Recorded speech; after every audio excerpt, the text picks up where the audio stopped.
Muy buenas tardes y bienvenidos a todos los libros, un libro, el programa de Alberto Sansegundo para Radio Universidad de Salamanca, un programa de reseñas literarias y que en las últimas semanas, esta va a ser la segunda semana, tiene que ver también con el cine, literatura y cine, pues un binomio que yo creo que es insuperable, desde luego.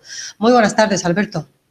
Hola, ¿qué tal? ¿Qué hay? Buenas tardes. Sí. ¿Con qué nos vas a deleitar hoy? Que ya nos estamos aquí frotando un poco las manos, porque, bueno, siempre nos traes, tiene muy buen gusto, ¿no? Muy buenas películas, muy buenos libros, así que seguramente hoy tampoco va a ser la excepción. ¿O sí? No, yo creo que no tendría sentido que yo recomendara un libro que a mi juicio fuera un desastre, ¿no? En principio son cosas que me gustan. Y bueno, sí, la excusa, recuerdan nuestros oyentes que, bueno, es una excusa absurda, ¿no? También no tiene demasiado sentido el que precisamente en el mes de febrero lo conectemos con el cine, pero bueno, es una pauta que se ha ido marcando ya con el paso del tiempo y casi siempre febrero lo dedicamos a textos que tienen algún tipo de vínculo con el cine, bien sean libros que hablan expresamente de cine, bien sean libros que han sido objeto de traslación a la gran pantalla. Y ese es el caso hoy. La semana pasada hablábamos del Paciente inglés en sus dos dimensiones, literaria y cinematográfica.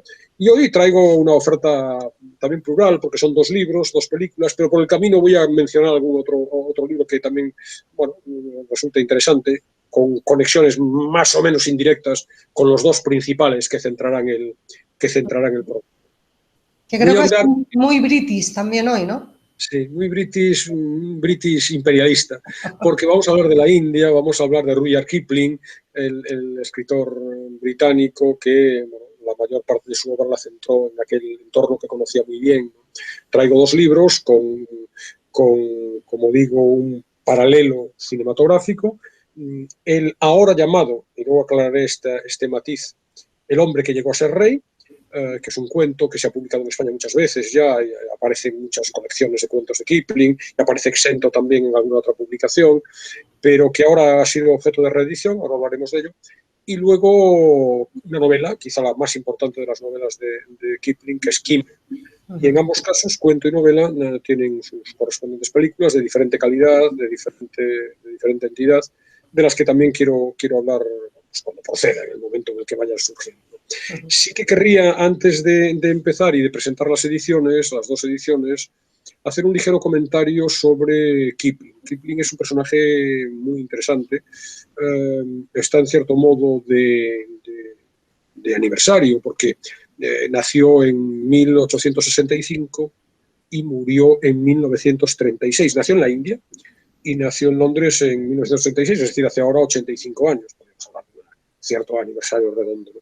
Y es un escritor muy interesante, con muchas obras de ámbitos muy diferentes, pero siempre centrado en este mundo, en la mayor parte de los casos centrado en este mundo de la India, muy conocido en España, muy traducido, desde hace, bueno, insisto, hace 85 años. En este tiempo sus libros se han publicado en todo el mundo y en España también, con infinidad de ediciones. Ahora comentaré exactamente cuáles son las que quiero presentar, las que me interesan, ¿no? Pero bueno, decía, quiero hablar también de otro libro de refilón, de Javier Marías, un libro publicado hace muchos años, Vidas escritas. Es sobre, cada capítulo se refiere a un escritor, con la prosa típica densa, pero muy atractiva, muy seductora, de Javier Marías. Hay un capítulo que se llama Rudyard Kipling sin bromas, que es interesante porque, aparte de que son todos interesantes, nos permite aproximarnos a la figura del escritor, bueno, a partir de unas cuantas pinceladas biográficas que a mí me han parecido interesantes. Yo no las desconocía, ¿no? Él nació... Es muy buen conocedor, además, de la cultura británica. Javier Marías, ¿no? Tiene muchísimas vinculaciones, ¿no? Yo he leído algunas cosas de él y sí que hay esa vinculación importante. Sí, él ha dado clases reiteradamente en Inglaterra y muchas de sus novelas se ambientan en ese mundo, ¿no? En ese entorno, ¿no? Y aparte es un devoto en general de la cultura británica. Y además escribe muy bien, añado yo. Un eterno candidato también español al premio Nobel, ¿no? Kipling nació en la India y vivió, según decía él, los días más felices de su existencia allí, ¿no? Cuenta Javier Marías, y está al alcance de cualquiera que se acerque a una biografía sucinta de Kipling, que desde pequeño, muy pronto, creo que son 6 años, su padre, que era un oficial del ejército británico, otro mundo, el del ejército británico en la India, que conoce muy bien y que presenta, que conoce bien Kipling y que presenta en sus obras, lo mandó en compañía de su hermana a una institución escolar más bien dura, más bien exigente, en Inglaterra. La felicidad de aquella vida libre en las calles de la India y el contraste con el sentimiento de abandono, de tristeza, de desolación absolutas por estar allí metido en un sitio, puedes imaginarte, un internado británico, frío, rígido, muy estricto. Bueno, todo eso impregnó. Precisamente por eso, ¿no? Los internados británicos, por esa rigidez, ¿no? Claro. Eton, por ejemplo, se suele poner mucho como ejemplo. Claro. Eton. Sí, bueno, y hemos visto cientos de ejemplos también en el cine, ¿no? Entonces, bueno, el caso es que eso está muy presente en la obra, los niños, los chicos, personajes infantiles están presentes, ¿no? Y hay algo de esa búsqueda de identidad, de no encontrar tu sitio en algunas de las obras de Kipling, ¿no?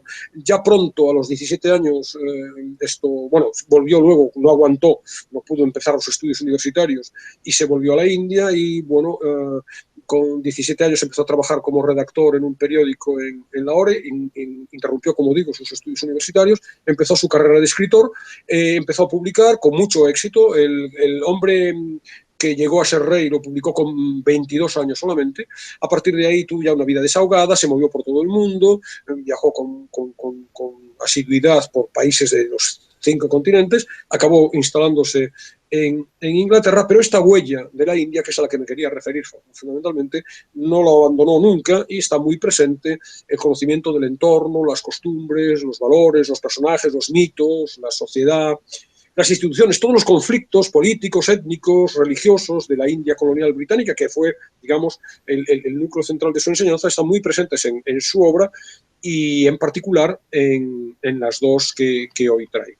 De manera que, insisto, Kipling, y como excusa, al margen de sus 2 libros, los 2 libros de hoy, el libro de Por el camino de Javier Marías, Vidas escritas, ¿no? Bueno, ya tenemos por lo tanto esbozado, ¿no? De lo que va a ser el programa de hoy, Kipling, también esa novela, bueno, ese libro, ¿no? Ahí hilado también de alguna manera de Javier Marías, con 2 películas también de esas novelas de Kipling.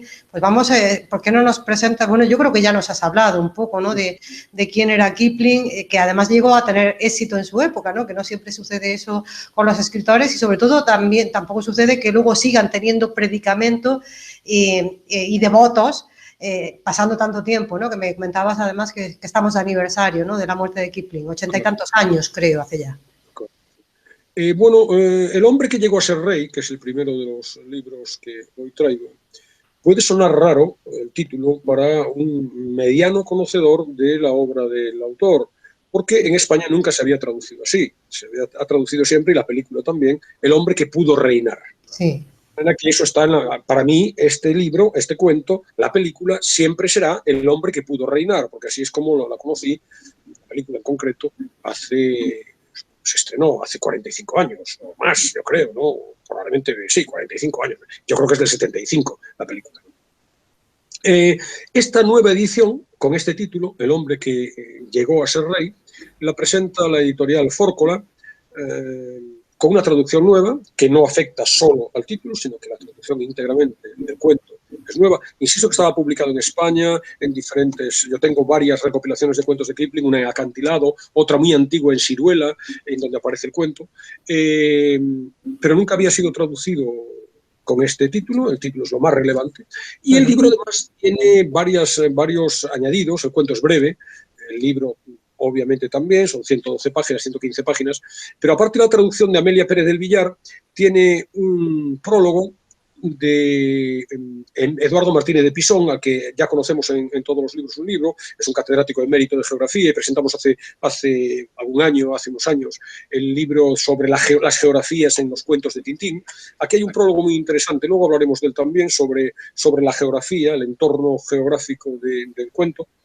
Y hay un epílogo del periodista Ignacio Peiró, también a propósito de este mundo del imperio británico, lo colonial en la India, muy interesante. Hay también una introducción preliminar del editor que glosa todo este mundo de aventuras, este mundo que a tantos nos apasionó en la infancia, este mundo de héroes, pero además héroes ambiguos, con un punto de fracaso, con un punto no especialmente moral intachable, pero que a la vez son aventureros, a la vez se juegan la vida, a la vez tienen coraje y estos valores de los que luego hablaremos, que es la esencia de este cuento, ¿no? Y además la edición es interesante, no sé si se va a poder apreciar, porque incluye algunas ilustraciones, una veintena de ilustraciones que incorporan carteles de las películas, las películas en las que basadas en El cuentos. halcón y la flecha vemos desde aquí.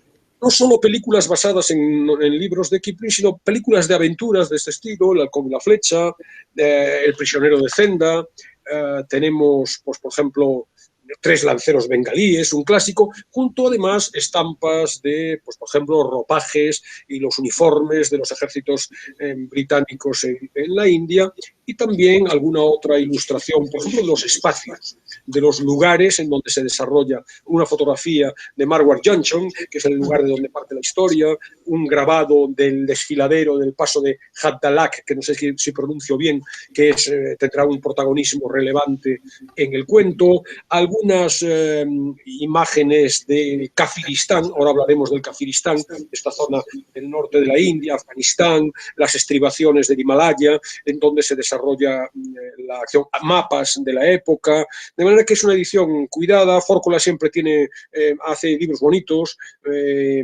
ya veis la portada también, con una parte de un mapa del Imperio Británico en la época. Desde aquí distinguimos muy bien el elefante, Alberto, desde aquí vemos muy bien el elefante, que bueno, también representa muchísimo a la India, ¿no? En cualquier caso, un libro interesante y que, contiene... Alberto, yo quería hacerte una pregunta. ¿Por qué la literatura de Kipling, cuando hablamos de él, casi siempre lo vinculamos, aunque no exclusivamente, no, pero pensamos mucho en literatura infantil?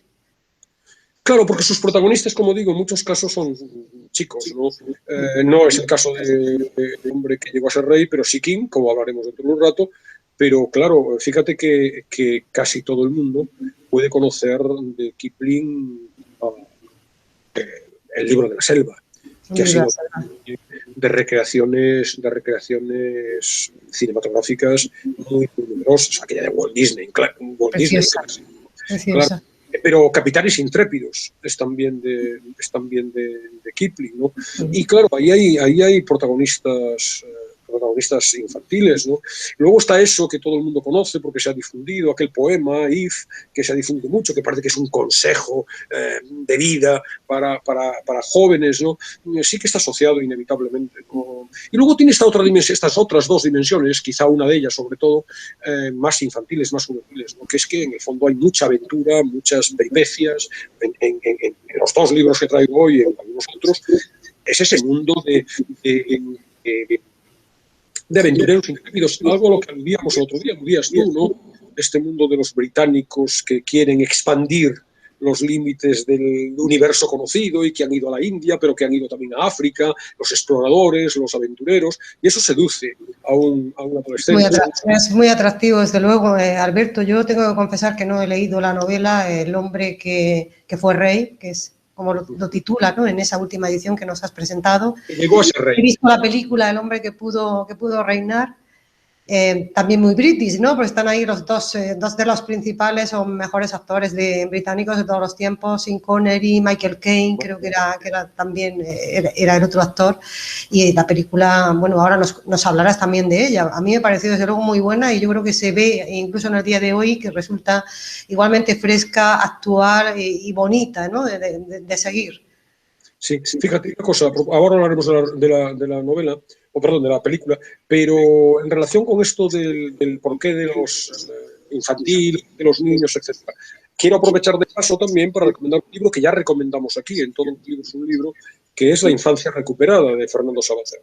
En La infancia recuperada, y el nombre, el título es inequívoco, ¿no? La infancia recuperada es un recuerdo, una alabanza de aquellas lecturas infantiles que muchos de nosotros, yo coincido prácticamente el 90% de lo que leía Savater en su infancia, ¿no? Nos han despertado el interés por la literatura, pero sobre todo por el interés por el viaje, el interés por otros mundos, por la aventura.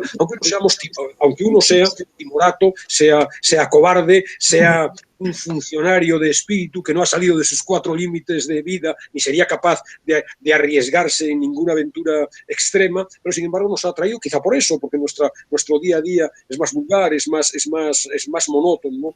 En La infancia recuperada hay un parrafito de Sabater cuando habla del tigre, en un capítulo dedicado a este mundo legendario, con la presencia de los tigres en la literatura, y empieza el capítulo diciendo, aunque esta confesión pueda políticamente perjudicarme, recuerdo al oyente que La infancia recuperada es de año 76. Debo admitir que siento decidida simpatía por ese tipo de aventurero inglés, dorado hijo del imperialismo, cuyo poético coraje descubrió o inventó las maravillas de la India para una Europa fascinada. Es el tipo de soldado o funcionario británico que aparece como protagonista en muchos de los mejores relatos de Kipling. Y luego comenta cómo es este personaje con estas notas de moralidad dudosa, más bien vividor, más bien truán, más bien es un vagabundo, un buscavidas, pero que no siempre está del lado correcto de la legalidad, es capaz de transgredir ciertas normas, pero que a la vez nos resulta ejemplar por su coraje, por sus arrestos, por su valentía, por su forma intensa de vivir la vida, y eso está en ambas referencias de hoy, ¿no? Bueno, yo creo que ese toque gamberro, ese toque de estar un poco al margen, yo creo que también en eso reside gran parte del encanto, ¿no?, de esos protagonistas. Sí, fíjate que en el cuento del hombre que llegó a ser rey, se califica en la traducción, se califica a los dos protagonistas como loafers, es decir, eran esos europeos que pululan por la India sin oficio ni beneficio, son también restos, han sido a lo mejor en algunos casos oficiales o no han llegado a ello del ejército británico y por lo tanto luego, llegada a una determinada edad, vagan por allí, no han decidido o han decidido no volver a Inglaterra o no han encontrado ya acomodo en una vida más convencional y allí se quedan de buscavidas, son truanes, son trotamundos, pícaros, capaces de buscarse la vida en aquel entorno que necesariamente exige abrirse paso sin demasiadas convenciones, ¿no? Dicen en un momento determinado del cuento, hemos recorrido toda la India casi siempre a pie, hemos sido caldereros, maquinistas, chapuzantes, de todo, y hemos decidido que la India no es lo bastante grande para gente como nosotros. Y es el momento, claro, es el momento de introducir a los personajes, ¿no?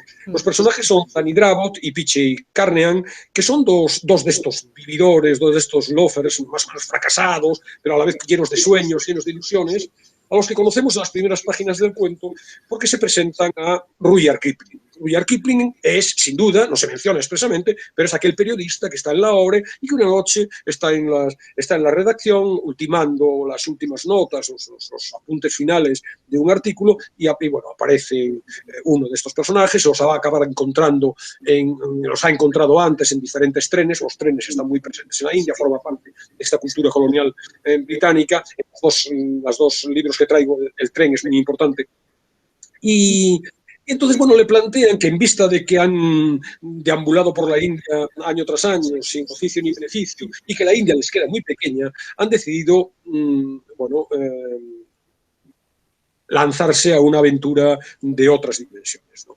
Y, bueno, llegan en contacto con Kipling para que les proporcione, bueno, ayuda de cara a la intendencia, mapas, información de cara a su sueño. Su sueño es que, bueno, tienen una influencia real, es la de Sir James Brooke, que fue un soldado inglés que en 1841 llegó a ser nombrado realmente, ¿no?, Rajá de Sarawak, por orden del sultán de Borneo, eso es una figura histórica, y entonces estos dos personajes, espoleados por esa imagen, deciden convertirse en reyes de Kafiristán.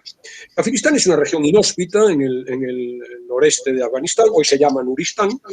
En la novela se habla, o en el libro, perdón, es un cuento. En el cuento se habla de ella como un amasijo de montañas, picos y glaciares. Un lugar perdido entre riscos, entre desfiladeros, acechada por un sol inclemente en determinados momentos, pero por unas nieves terribles, un lugar muy, muy, muy inaccesible. Supuestamente, al decir de estos dos personajes, sus habitantes, sus bárbaros habitantes, estarían dispuestos a aceptar como reyes a cualquiera que llegara con un mínimo de organización, se impusiera a las tribus rivales, los organizara y, bueno, aprovechara los enfrentamientos entre ellas para constituirse en aquel terreno perdido como un ejército básico en reyes de la zona. Estos señores albergan este disparatado proyecto y se lanzan a él y en la siguiente escena, podríamos decir, decir, nos los encontramos ya disfrazados, uno de una especie de sacerdote santón enloquecido y el otro de su criado, con 2 camellos, con unas alforjas que disimulan una multitud de infinidad de armas con las que pretenden levantar al pueblo kafiristanío, como se llama, y firman un contrato, y lo firman en presencia de Rudyard Kipling. No estoy desvelando nada, esto pasa en las primeras páginas. Firman un contrato en el que se comprometen a permanecer juntos, a ayudarse ante cualquier dificultad, y con una cláusula muy singular, aceptan no mirar ni a una botella de licor, ni a una mujer negra, blanca o mestiza, mientras no alcancen el ansiado reinado, ¿no? Y esta es la historia.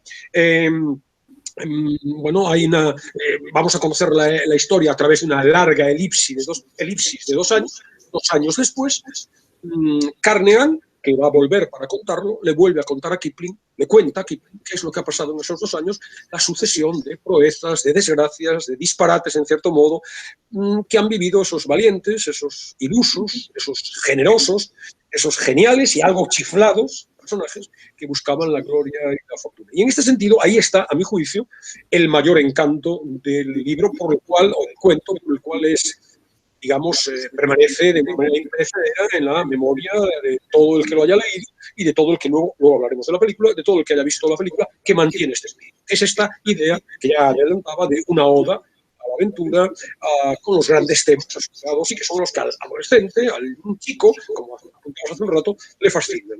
Esta idea de la lealtad, de la codicia, del honor, de la amistad, la solidaridad, la fraternidad, la camaradería, y luego la nobleza, la valentía, la ambición, estas enseñanzas tan importantes para un chico. El descubrimiento de la vida, podría ser, ¿no? Para un adolescente, que es esta idea del pleno disfrute de la vida, pero que eso cuesta, ¿no? La idea también de los valores, la dignidad, la valentía, la entereza ante la derrota y ante el fracaso, ¿no? El coraje, la fortaleza, ¿no? Los ideales, el sentido de la justicia, la búsqueda de la gloria, de que la vida no es un pasar de manera monótona, rutinaria, por nuestras obligaciones consabidas, sino que es algo más, merece la pena arriesgarse. Estas cosas que encontramos realmente en esos simulacros de viajes que no son el viaje, cuando turisteamos, ¿no? Bueno, pues en el fondo hay una aspiración a ese viaje con mayúsculas, pero que también encontramos todo esto, lo encontramos quizá en los episodios más nobles del amor, que son precisamente lo que dicen de nosotros, de lo mejor, damos lo mejor de nosotros mismos en esos ámbitos, ¿no? Pero también con una enseñanza muy profunda y muy interesante para un joven, ¿no? Que es la idea de la fatalidad, del destino, de la muerte, que está ahí, y que sin embargo hay que vivir a pesar de todo, y hay que vivir con coraje, y con la cabeza alta, y con alegría y con ilusión. Fíjate que estoy saltando, pero estoy siendo un poco deslavazado. Pero en la película, uno de los grandes momentos de la película, que se vive con mucha más intensidad en la película que en el cuento, es en esta aventura, cuando ellos deciden arriesgarse por aquellos riscos y por aquellos desfiladeros. Pues bueno, hay un momento determinado en donde una inmensa avalancha de nieve prácticamente los sepulta, encuentran refugio debajo de una hondonada, de unas rocas, y saben, porque la avalancha de nieve ha roto, ha hecho que se desmoronara el paso a la siguiente montaña, y saben que no van a poder continuar, saben que se van a morir. Y es ejemplar realmente y emocionante cómo allí los dos, sabiendo que tienen sus horas contadas, porque no van a poder salir de aquel frío, acaban entre carcajadas recordando los buenos momentos de su vida y dándose cuenta de que ha merecido la pena. No estuvo tan mal, ha merecido la pena vivir. Este mensaje para un adolescente, por conectar de nuevo con la idea. Tomarse las cosas con deportividad siempre, ¿no? Con deportividad bien entendida. Claro, ese sport, el sport british también, británico, ¿no? No en vano, la mayor parte de los deportes consolidados, hay algunos de creación más reciente, pero la mayor parte de ellos es creación británica, ¿no? Una de las cosas que llama la atención cuando vas a países, yo las veces que he viajado a países de antigua colonia francesa y de antigua colonia inglesa. Los países de antigua colonia inglesa, las instituciones británicas, es verdad que han sido imperialistas ambos, luego hablaremos del imperialismo en Kipling, han sido imperialistas ambos y, por tanto, esquilmadores, por lo tanto, destructores, en cierto modo. Pero los británicos, estás en Kenia, vas a Tanzania, vas a la India, vas a Nepal, y ahí hay instituciones británicas, incluso instituciones no en el sentido solo de que han dejado parlamentos que funcionan de aquella manera, pero que han dejado trazas de una democracia, etcétera, sino instituciones del día a día. Todo el mundo juega al bádminton. En todo pueblo perdido de Kenia hay un club o de la India hay un club de bádminton. es decir, el sport, estos valores. Evidentemente, insisto, luego hablaremos la vertiente claramente ultra reaccionaria e imperialista y en algunos casos, en Kim, por ejemplo, claramente racista, del discurso de Kipling. No podemos desproveer hoy, con lectura de hoy, el análisis del acercamiento. De hace muchos años. Claro, Sí, pero, pero tendemos a hacerlo y sí, que a Kipling siempre el defecto se le pone de manifiesto, pues ese carácter imperialista que tiene. Siempre se dice, siempre se comenta, ¿no?, cuando se habla de este escritor. Fíjate que por eso Sabater dice, aunque esto me puede costar un juicio político tal, en el año 76, ¿no? Pero me apasiona este tipo de personajes. Es un personaje que te enseña cosas muy nobles acerca de la vida. Y a un chaval, pues, insisto, como planteaba siempre. Para cerrar el comentario del libro, lo que decía, ¿no? Hay una introducción inicial del editor, del editor de Fórcola, que Javier Jiménez, que hace referencia a esta idea de la virtud, como decía, pues, conecta con la mitología clásica, con la mitología de Hollywood también, las aventuras, los viajes, etc. Luego, lectura geográfica de la montaña de los infieles, que es el epílogo el prólogo, como dice al empezar, el prólogo de Martínez de Pisón, ubicando geográficamente la zona. Luego está también La busca y la gloria, que es este capítulo final, postrero, de cierre, en donde analiza, como decía, el Imperio Británico a partir de la representación. Alberto, pues muy buena edición esta de Fórcula, porque lo tiene todo, ¿no? Especialistas, verdaderos especialistas que aparecen ahí con su nombre. Me comentabas también de esas ilustraciones muy interesantes, muy bonitas. Una muy buena edición, ¿no? Sí, Fórcula es una editorial que publica cosas, diríamos, sin grandes pretensiones, pero muy, muy trabajadas, muy interesantes, siempre con cuidado, criterio de selección y como tú dices, ¿no?, arropando el texto con estudios, con análisis sucintos, pero de expertos, de gente que siempre aporta visiones que enriquecen la amplia. Y bueno, si te parece, pasamos a la visión del cuento a través de la película. Sí, estoy deseando que nos empieces a hablar un poquito más de la película. Sí, bueno, yo la película la he visto a lo largo de mi vida varias veces y la última hora, recientemente, para preparar también la reseña. La verdad es que con el paso del tiempo, desde el punto de vista formal, no resiste demasiado al juicio, ha envejecido mal. El contenido, por decirlo así, sigue siendo apasionante. Todos esos otros valores de los que hablábamos antes, toda esta idea de la camaradería, de la amistad, del desengaño, las ilusiones, los sueños, la vida como aventura que irremediablemente termina mal, todo eso sigue muy vigente y en escenas memorables. Esto que decía de cuando ateridos de frío en la oscura gruta, bajo la nieve, se ríen a carcajadas y se despiden de la vida llenos de intensidad, es genial, ¿no? Una escena en donde, casi final, en donde, descubierto su truco, no quiero destripar nada, descubierto su engaño, su fraude por los lugareños, se enfrentan a ellos y ya no tienen balas en sus armas y hablan entre ellos y asumen su derrota y asumen el destino, es memorable. Una última escena que supondría destripar el cuento, y no lo voy a hacer, y destripar la película, una última escena que se produce, simplemente la voy a situar, en un puente de estos de lianas, y que funciona un poco como despedida, en donde Sean Connery canta la canción que va a cerrar hoy nuestra reseña, que es de Minstrel Boy, es también memorable. El momento, las escenas finales de la película, en donde, que intercalan la película, porque la película en este sentido es un largo flashback. Carnahan vuelve después de 2 años y cuenta lo que ha pasado, y por tanto su relato va intercalada, la presencia de él en el despacho de Kipling 2 años después aparece intercalada en el relato, ¿no? Pero los momentos finales, en donde el gran perdedor vuelve y le cuenta a Kipling qué ha vivido y cómo pese a todo ha podido merecer la pena, es también memorable. En ese sentido, la película sigue siendo una maravilla, altamente recomendable, y que para un adolescente, de nuevo, pero para quien no lo es, sigue siendo un estímulo excepcional para el viaje, para estos valores de los que habíamos hablado, ¿no? Para encarar la vida con pobreza, para tener coraje, para asumir tus responsabilidades, para aceptar el destino y no esconderte. Fundamental, genial, una obra maestra. Ahora, hoy, desde el punto de vista formal, claro, es verdad que hoy, desde el punto de vista formal, claro, han pasado 45 años.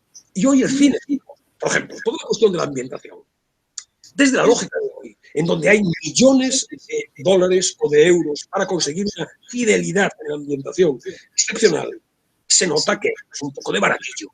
Esto es una película serie B, tiene un punto naif, de tal manera que en aquellos palacios de los reyes, los reyezuelos de la zona, pues hay mucho cartón piedra, y se nota que es cartón piedra, ¿no?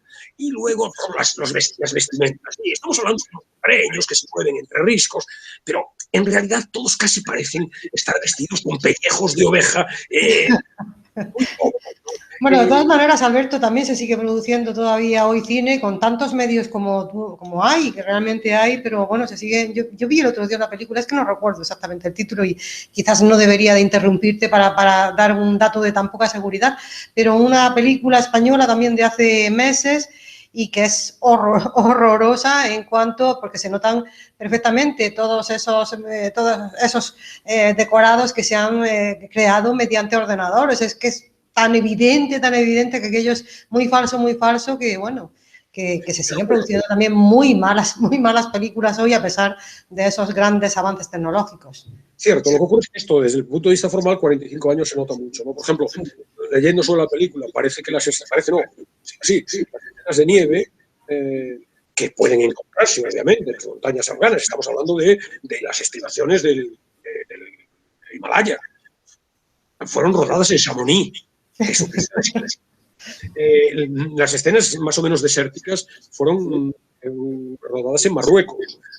Que bueno, imagino que concomitancias tendrá. Yo Marruecos lo conozco, pero no conozco Afganistán. Algunas concomitancias tendrá, pero parece notarse. Incluso fíjate que los extras, que hay muchísimos extras, que hay muchas escenas de batallas con ejércitos, digamos, muy, muy informales, pero los extras a lo mejor ya es un prejuicio mío, pero tienen más rasgos norafricanos que rasgos afganos o de la India, ¿no? De manera que formalmente es un poco pobre. Luego sea la música, por ejemplo, que es de un gran compositor de cine, Maurice Jarre, pues también suena un poco como enfática, como subrayando. Por ejemplo, hay también usos de zoom, que a mí no me gusta nada en este momento, nadie usa un zoom. Era el momento del zoom, yo creo. Era el momento del zoom.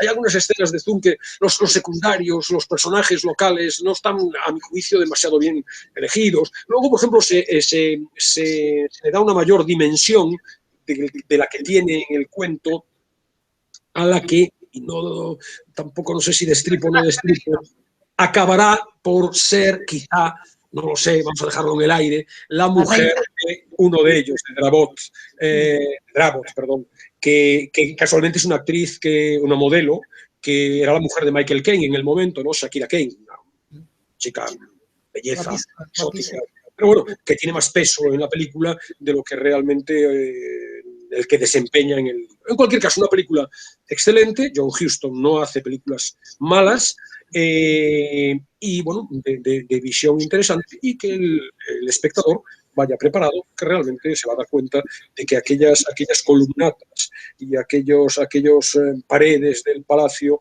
no tienen pinta de que al primer soplo de aire se van a venir abajo. Pero por lo demás, la película es muy interesante, muy atractiva, y es uno de los grandes títulos, sin duda, de este cine de aventuras, o yo diría incluso de la historia del cine. Bueno, y qué dos pedazos de actores. Claro, Sean Connery. Bueno, por cierto, hablando de los actores, no he dicho que quien encarna a Rudyard Kipling en la película es Christopher Plummer, que ha muerto hace unas semanas. Hace nada. Sí,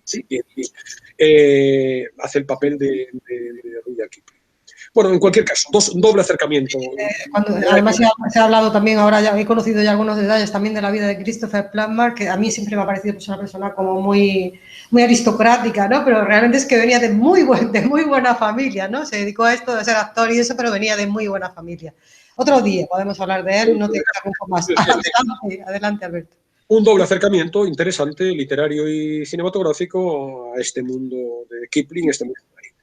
Como lo es también interesante el doble acercamiento que hubo a partir de la novela de King, que tiene su vida correspondiente. De mucha menos entidad la película que esta de El hombre que pudo reinar.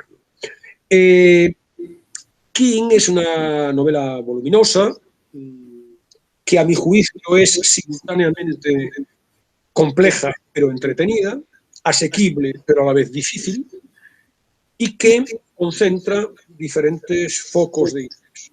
Es, por un lado, una narración de aventuras, es una novela picaresca también, es una historia de iniciación, es una road movie, si es que fuera una película, pero quiero decir, es una novela que es una novela de carretera, luego hablaremos de la importancia de la carretera en ella, es un relato de espías y que incorpora también datos de, como ves, muchos frentes, eso es lo que hace en una novela muy ambiciosa y muy interesante, de novela, de crónica histórica. También de, en cierto modo, modesto, pero consistente, es antropológico, porque vamos a conocer muy bien la India a partir de la novela, y que incluso tiene elementos de reportaje periodístico acerca de la India de finales del siglo XIX, desde 1901, con ahora 120 años. Y de finales del siglo, que es toda la, podríamos decir, el juego geoestratégico que suponía esa zona, de nuevo el norte de la India, Afganistán, el Karakorum, Nepal, Tíbet, las estribaciones, como decía, del Himalaya, del juego político de la época entre dos imperios declinantes, ya en la época, que son el Imperio Ruso y el Imperio Británico, que se disputan el control de aquella zona. Todo eso está subyacente a lo que, como he empezado diciendo, no es nada más que en una primera lectura, en una lectura superficial, no deja de ser una historia de aventuras. La novela sigue los pasos de un chico, Kim, que es Kimball O'Hara, que es un joven huérfano, debe tener unos 10, 12 años. El actor que hacen en el cine tiene 14, pero es un chico, es un niño. Que es hijo de un huérfano, de un sargento irlandés que se desempeñó en el ejército indio, y de una mujer también blanca, inglesa. Él es blanco, pero es huérfano, y sus orígenes difusos están por ahí, no se sabe muy bien, no tienen demasiado peso ni siquiera en las primeras páginas. Solo sabemos que tiene una partida de nacimiento consolidada, digamos, tiene un par de raros documentos con unos símbolos que él guarda en un saquito que lleva colgado al cuello permanentemente, y sabemos que se desenvuelve en las calles. Cuando lo conocemos, se desenvuelve en las calles de Lahore. Y se desenvuelve en las calles de Lahore, es un pícaro, es un niño de la calle, pobre entre los pobres, nos lo presenta la novela, y hace encargos, lleva recados a enamorados, contacta entre las terrazas, salta permanentemente por las terrazas, se mueve por las azoteas y va mandando mensajes de los amados, los amantes a las amadas, y se gana el sustento de mil maneras, corriendo entre callejuelas, es un poco pícaro, es un poco pillín, así nos lo definen en algún momento, es un poco ladronzuelo. Lo definen, lo conoce todo el mundo como amigo de todo el mundo, es muy simpático, tiene una facilidad enorme para estar en ese contexto, ha nacido en ese mundo, no tiene referencias de identidad, él no sabe, sí, sabe que es blanco, lo disimula muy bien, cambia, uno de los talentos de King es que cambia de disfraz permanentemente, tiene una habilidad enorme para disfrazarse, y se mueve en ese mundo. Hay un momento muy pronto, en las primeras páginas de la novela, en un momento que podemos decir iniciático, conoce a un santón, conoce a un lama, que automáticamente lo convierte en su chela, digamos, su lazarillo. Su lazarillo.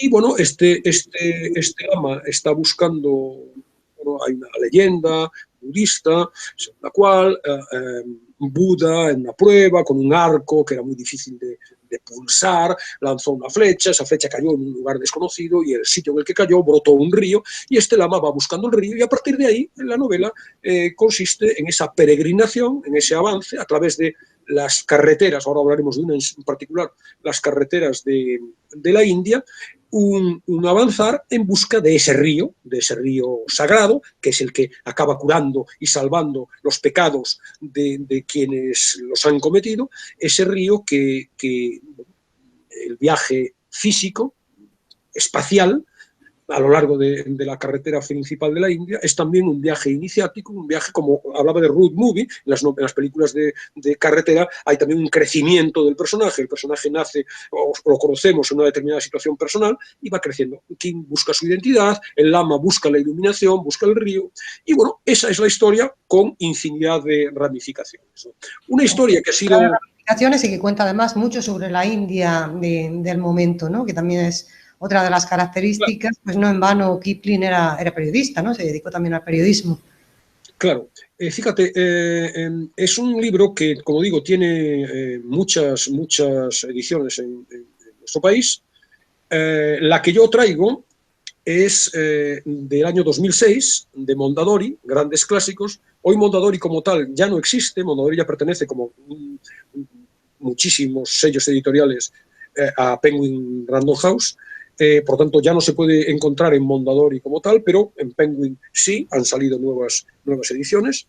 Esta es de 2006, con traducción de Verónica Canales, pero hay muchas más. Por ejemplo, hay una interesante en Alianza Editorial, con un gran traductor, José Luis López Muñoz. Muy interesante, libro muy bonito.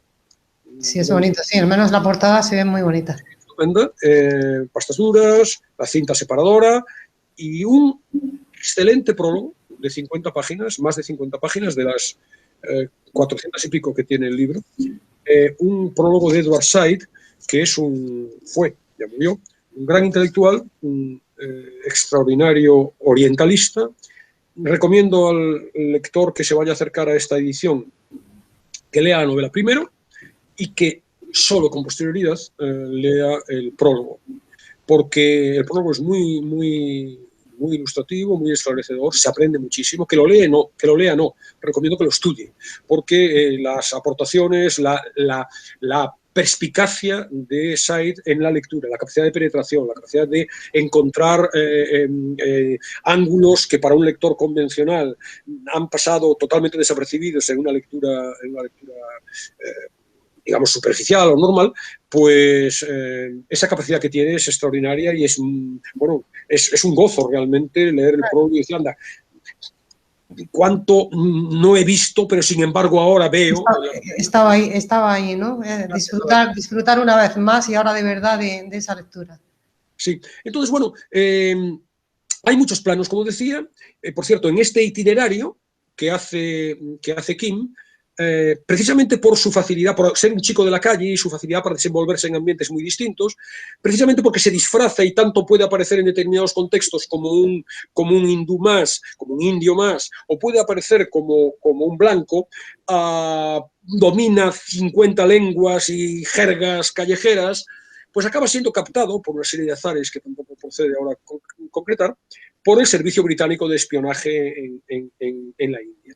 Bueno, qué aventura. Claro, una aventura, ¿no? Es también una novela de espías, como decía, ¿no?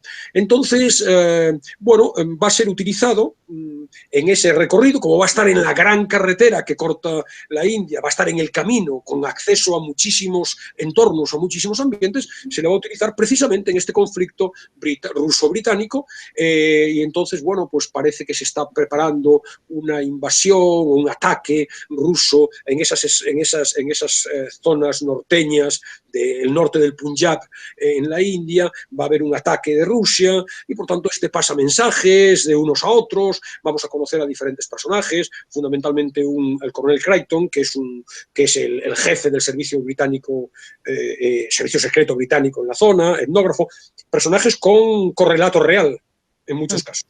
Luego también espías como Lurgan Sahib. Luego hay un comerciante de caballos, comerciante afgano de caballos, que es Mahmoud Ali, que también trabaja para los ingleses y es el que le manda los mensajes, es el que, digamos, el núcleo central de la trama de espionaje. Un personaje, anticipo, que en la película, de manera inexplicable, representa o interpreta Errol Flynn. Ahora hablaremos de la película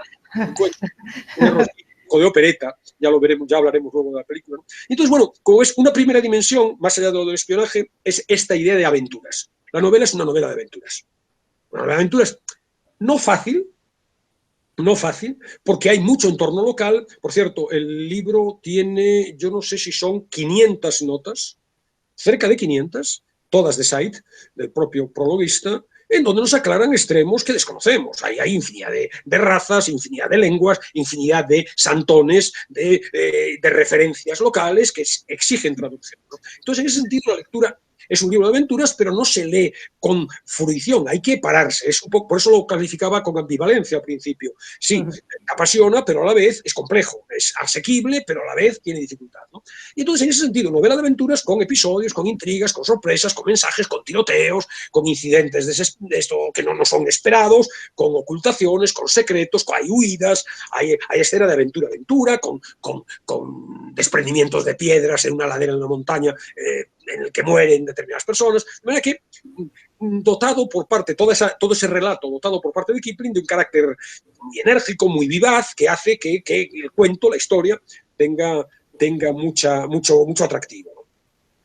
Hay un segundo plano coincidente con este, o que juega en paralelo, que es esto que apuntabas de la fotografía de la India. Es decir, esta idea de valor sociológico, diríamos. Nos hacemos una espléndida idea de cómo podía ser la India colonial a finales del siglo XVIII, del siglo XIX, en la segunda mitad del siglo XIX. Sobre todo a partir de las escenas de la carretera. Fíjate, por cierto, voy a dejar como texto final una descripción, una escena de carretera, ¿no? No sé, es más larga en la reseña, la dejaré escrita, pero no sé si me va a dar tiempo a leerla íntegra, ¿no? Pero ahí está, puedes imaginar la descripción, la fotografía perfecta de la India. En la India hay una gran carretera que corta el país, y no solo la India, sino los adyacentes, de norte a sur. Es lo que en la expresión primigenia inglesa es The Grand Trunk Road, el gran tronco, la carretera del gran tronco. Por cierto, Verónica Canales traduce como la gran vía en todo momento. José Luis Muñoz López Muñoz en la otra edición habla ya de la gran carretera. A mí me gusta más la opción la gran carretera que la gran vía, porque en nuestro contexto la gran vía remite a otra cosa. Sí, más bien que una carretera pero llena de edificios a los lados, tal. Claro. Especie de paseo, más bien. Claro. Esto es un corte transversal que va desde Peshawar, que es el actual Pakistán, hasta Calcuta, en el sur de la India. Nuestros protagonistas se mueven en un terrenito algo menor. Van desde Benarés, prácticamente desde Lahore a Benarés, que es un espacio menor. Pero en esa carretera está todo. Es decir, esa carretera es la vida, es un flujo de vida. Y en cierto modo es la India, porque ahí tenemos, pues te puedes imaginar, los santones, los malabaristas ambulantes, los aldeanos con los trajes festivos, los vendedores de dulces, los trenes, porque el tren corta también la India, los pasajeros de los trenes cargados de pertenencias, los que duermen en los andenes esperando ese tren que no se sabe porque no hay horario, las familias numerosas, los caminantes por la gran ruta, por supuesto, los soldados del Raj, del ejército británico en la India, los policías locales, el servicio de espionaje del ejército británico, una turbamulta de ladrones, de rateros, de expresidiarios, y luego todo lo religioso, brahmanes, chamanes, peregrinos, clases y castas de todo tipo, los pastunes, los ansis, los cachemires, los akalis, los sikhs, con la explicación en la nota a pie de página no, porque nos remite al final del libro. Los dialectos que se hablan, decenas de lenguas, el urdu, el inglés, el euroasiático, el chino del Tíbet, etc. Y, frase literal, el mundo entero que va y viene. Y este es otro de los grandes alicientes de aquí. Y esto es lo que vemos en la novela, el mundo entero que va y viene. Es decir, ese río tumultuoso que inunda la novela entera y que nos permite, como digo, conocer la exótica India de hace más de 100 años. Pero fíjate, dice Said... Y la populosa India, yo creo que quizás lo que más distingue a la India es la gente, ¿no? La cantidad de población que hay, la cantidad de personas diferentes, clases diferentes. La población, la gente es quizás lo más importante de la India, por lo menos es lo que más llega, ¿no? A personas que no la hemos conocido nunca. Claro, así es, ¿no? Fíjate, pero Said en el prólogo dice literalmente: si solo leemos King como un relato de aventuras de un muchacho o como una descripción detalladísima de la vida en la India, no leeremos la novela que Kipling escribió en realidad. Y esto es muy interesante, porque aparte de esos dos planos que son los obvios, aventuras y retrato, fotografía de la India, hay infinidad de otras posibles dimensiones del libro que lo enriquecen, que las percibes, evidentemente, esas dimensiones, las percibes, pero no con el grado de profundidad con el que las analiza el prologuista. Por ejemplo, el imperialismo, como hablábamos hace un rato, subyacente a todo el relato. La perspectiva desde la que se cuenta, obviamente, a pesar de las circunstancias y de la ambientación, es la perspectiva de un blanco, un personaje dominante en una posesión colonial, pero es que además en un mundo de referencias que admite el colonialismo como un hecho natural. De manera que, fíjate que hay un análisis interesante acerca de lo espacial y lo temporal en King, y en ese análisis se nos cuenta que King atraviesa el vasto espacio de la India y se mueve en los tiempos de la novela con una sensación, no dice la palabra impunidad, pero con una sensación de absoluta seguridad, como si todo aquello fuera suyo, le perteneciera. Y esa es la lógica dominante a la visión colonial del propio Kipling, claro. Está también en otro plano el estudio, las pinceladas ilustrativas de la compleja situación política de la época y de la región, porque todo este juego de Rusia, de las potencias queriendo disputarse el poder sobre esa zona, la presencia del espionaje británico, todo ese juego de fuerzas está muy presente, aunque solo sea aparentemente como excusa de la historia, de la narración que se nos cuenta, pero está muy presente y es muy interesante y se aprende sobre ello. Luego está todo el juego de los cambios sociales y de la oposición, que ya empieza a ser notable, la India al dominio británico. Estamos hablando de finales del 19, la India alcanzará la independencia en 1947, pero ese momento de rebeldía, de esos momentos iniciales de donde empieza a haber oposición, en donde empieza a haber, digamos, altercados contra el poder británico, está también presente. Está muy presente, quizá a pesar de la voluntad del escritor, todos los tópicos sobre el mundo oriental. En todo momento los lugareños aparecen en una oposición subordinada. Son los torpes, meten la pata, hay como una especie de mensaje implícito de inferioridad congénita del que no es blanco, el que no es inglés, ¿no? Y bueno, insisto, una lectura desde hoy, desde la perspectiva de hoy, no puede dejar de analizar esos frentes, lo que no impide que sigas disfrutando de la novela, de las aventuras, etc. Luego es muy interesante y muy oportuno, también por supuesto totalmente desconocido e inapreciable en una lectura convencional. Yo no me entero absolutamente, me resulta imposible leyendo la novela enterarme de esta dimensión que sí subraya Said, que es las connotaciones, los vínculos que hay entre la novela King y la tradición literaria británica y universal. Sí que uno piensa en el Quijote cuando lo lee, sí que hay este juego, pero claro, las conexiones que descubre Said son extraordinarias. Hay un análisis especialmente profundo sobre la relación entre King y una novela que también presentamos aquí hace unos años en Todos los libros un libro, Jude el Oscuro, de Thomas Hardy. Hay un análisis, bueno, los ve como dos personajes realmente paralelos, King y Jude. Y luego, interesante también, ya está en cierto modo dicho, esa visión ultra reaccionaria, cercana al racismo de la imperceptible probablemente para un lector joven, pero que alguien que tenga un poco más de sensibilidad o haya madurado su reflexión sobre el asunto, sí que lo ve. Porque hay esta idea, dice Said, habla de la lujosa expansión geográfica y espacial de King por la Gran Vía India. Es decir, está como Pedro por su casa. En ningún momento hay no ya un cuestionamiento de su posición colonial, de que están, digamos, ocupando un país que no es de su propiedad, ¿no? Pero, insisto, la impresión, dice Said, es en todo momento como que el tiempo y el espacio están de nuestra parte, como ese nuestra es evidentemente el Imperio Británico. Me comentabas, Alberto, vamos muy mal de tiempo, como siempre, muy mal. De la película, que en este caso la película, pues muy mal, ¿no? Errol Flynn en ese papel que comentabas, creo que era el afgano, ¿no? No sé si...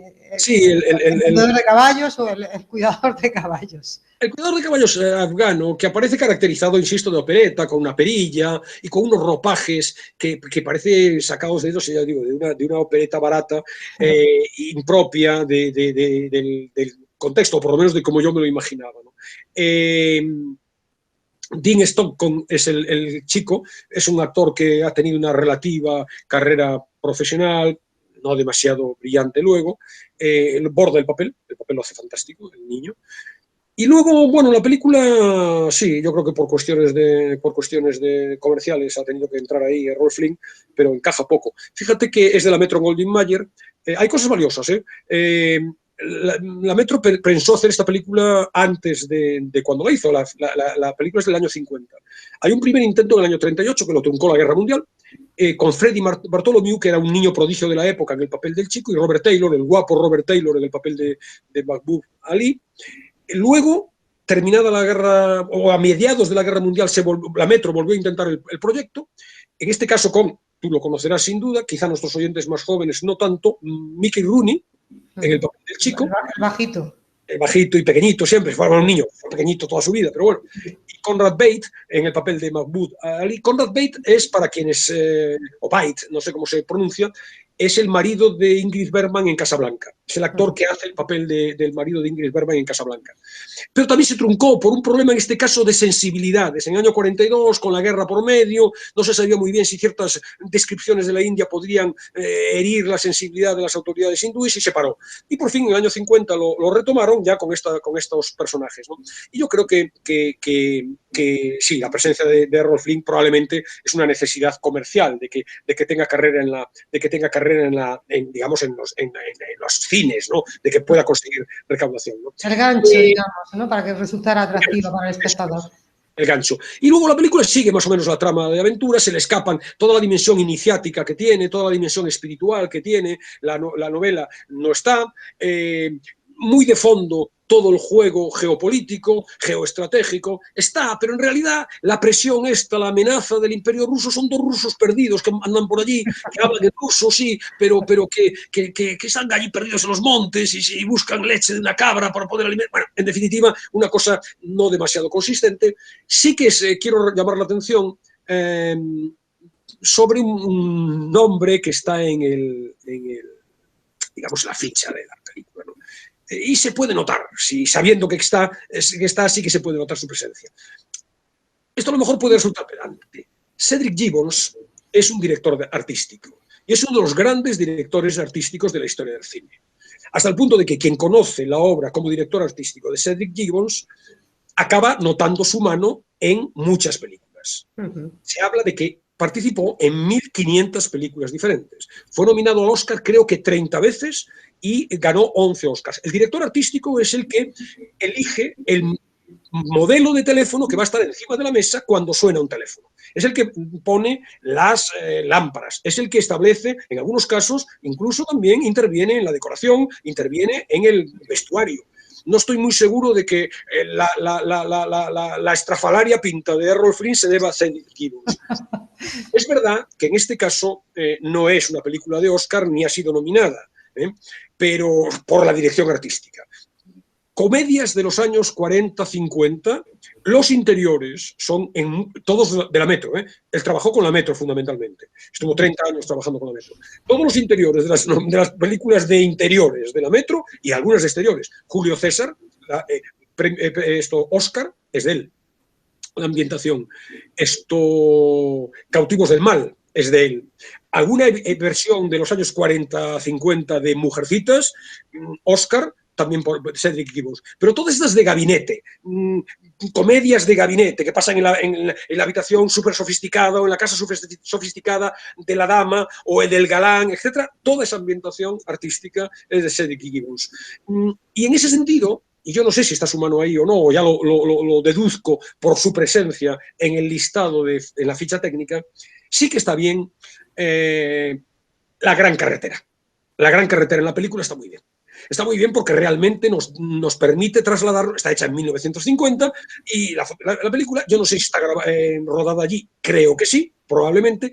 El rodaje de las escenas de El hombre que pudo reinar, de las escenas locales, están rodadas en Marruecos y se parecen más a los zocos marroquíes que aunque las diferencias sean muy escasas, que a las de la India. Aquí, en cambio, sí que parece que está rodada en la carretera. La carretera es una maravilla, es decir, ese tráfago de gente, de personas diferentes, de animales, los elefantes y las vacas, obviamente, y los palanquines con la gente de un alto nivel que iban cargados por sus siervos, por sus esclavos, el colorido, todo eso es interesante.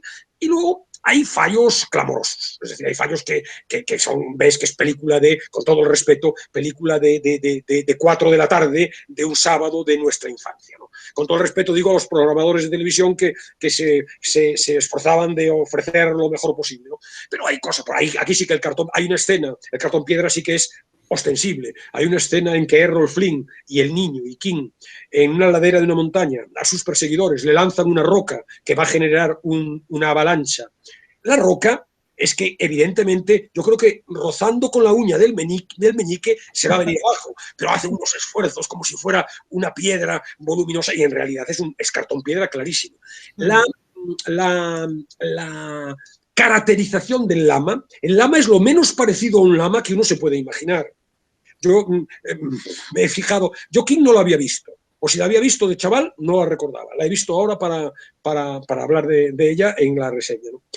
Y me he fijado, por ejemplo, e invito a los oyentes, a los espectadores, que cuando vean la película se fijen en el calzado del lama. Un calzado absolutamente inapropiado para la época, para las circunstancias y para su condición de lama, ¿no? Entonces a mí no me gusta nada. Es un Paul Lucas, el actor, que es un secundario clásico de Hollywood, pero que pega menos como lama que si me ponen a mí. Yo aún tendría, la calva aún me serviría, ¿no? Pero bueno, muy flojo, o sea, toda esa cuestión de detalles a mí no me ha gustado nada. Y la película es poco consistente, es una película de aventurillas. No estoy muy seguro de si alguien que no haya leído la novela puede entender algunos de los aspectos, porque este chico manda mensajes, quién es el coronel aquel, está todo un poco, además es todo un poco como un poco maniqueo, los malos son muy malos, tienen unos rostros torvos, y ya desde que los ves allí al fondo, en una masa, sabes que ese va a ser el malo. En fin, bueno, hablar de ello, y sobre todo me permite... Además de malo, feo. Bueno, en cualquier caso, la película no merecería un comentario autónomo, pero ya que la hablamos en conexión con la novela, pues sí, y sobre todo me permite hablar de Cedric Gibbons, que es uno de los fundadores de la Academia de ¿cómo se llama?, de las Artes y las Ciencias Cinematográficas, que es la que concede los Oscars, es un miembro fundador de esa academia. Bueno, pues algo también que añadimos también a nuestro propio conocimiento, Alberto. Ya te decía que íbamos muy mal, pero sí que queremos escuchar ese fragmento. Bueno, primero ya has comentado la música que íbamos a poner. La música pertenecería a la primera película, El hombre que pudo reinar, y que era Maurice Jarre, yo no sé francés, que además ha sido autor de música, de películas que todos tenemos ahí en la mente, y sí era un poco ampulosa la música de Jarre siempre. Yo estaba pensando en la de Doctor Zivago, que es quizás la que a mí más me ha gustado, pero Lawrence de Arabia creo que también era música suya, ¿no? Sí, siempre un punto de empalago, ¿no? Pero bueno, la canción, es una canción que canta Sean Connery en la película, y en el fragmento va todo, va una parte de la canción cantada por el propio Sean Connery, y a la vez va luego la derivación, la recreación de esa melodía a través de la ya banda sonora de Maurice Jarre, ¿no? Y el texto es lo que decía, un fragmentito, aquí fragmentito, luego quien quiera leerlo entero que entre en el blog, un fragmentito que describe una estampa en la Gran Vía, en la gran carretera, en ese eje que vertebra la India en la novela de King. Pues despedimos con ello, Alberto, cuando tú quieras. Y voy a ofrecerla, por cierto, en la traducción de José Luis López Muñoz, la de Alianza Editorial, no la del libro que yo he leído. El lama no alzaba los ojos del suelo ni un solo momento. No se daba cuenta de que pasaba apresurado el prestamista, montado en su jaca de ancha grupa para cobrar los intereses vencidos. O la pequeña turbabulta, todavía formada militarmente, de soldados indígenas de permiso, alegres de verse libres de sus calzones y polainas, gritando a voz en cuello y diciendo los requiebros más desvergonzados a las mujeres más respetables con que se cruzaban. Ni siquiera vio al vendedor de agua del Ganges, aunque King esperaba que por lo menos compraría una botella de ese precioso líquido. Miraba fijamente al suelo, caminando con el mismo paso regular hora tras hora, con su alma alejada de aquellos lugares. Pero King se encontraba transportado al séptimo cielo. La gran carretera, en aquel sitio, está construida sobre un terraplén que la preserva de las crecidas invernales, y el camino resultaba un poco elevado sobre el campo. Marchaban, pues, como por una majestuosa galería, viendo ensancharse toda la India a derecha e izquierda. Era hermoso contemplar los carros cargados de grano y algodón, que arrastrados por varias parejas de bueyes serpeaban en los caminos vecinales. El chirrido quejumbroso de sus ejes se percibía desde una milla de distancia, e iba acercándose poco a poco, mezclado con gritos, aullidos y blasfemias, hasta que, ascendiendo los carros por la inclinada rampa de acceso, se hundían en la avenida central entre mutuos insultos de los carreteros.